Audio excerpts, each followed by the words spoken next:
2,06,000 మంది రైతులకి 171 కోట్ల రూపాయలు చెక్కులు, 2 లక్షల మంది సుమారుకి పాస్బుక్లు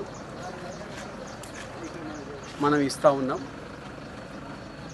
దీనికి సంబంధించిన రైతు బంధు కార్యక్రమం కింద 300 కౌంటర్లు ఏర్పాటు చేసినాం. ఒక్కొక్క గ్రామంలో ఇంకా ఎక్కువ కూడా చేసుకున్నారు. అంటే 300 నుంచి 400 ఇక్కడ ఎక్కువ చేసుకున్నారు. మేము మూడు పెట్టమంటే 4 కూడా పెట్టుకున్నాం. సో ఈ కౌంటర్లలో కూడా ఎలక్షన్ ప్రక్రియ,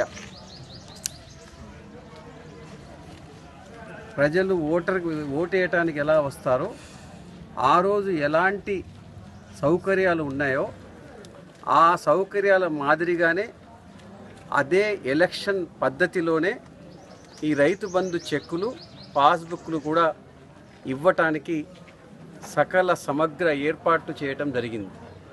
సో దీనికి జిల్లా అంతా, ఇటు వ్యవసాయ శాఖ, ఇటు రెవెన్యూ శాఖ మరియు మా అన్ని శాఖలు ఒక టీమ్గా, ప్రజాప్రతినిధుల సహకారంతో ఒక టీం లాగా మరి జిల్లా స్థాయిలో కానీ గ్రామ స్థాయిలో కానీ అందరం కలిసి పారదర్శకంగా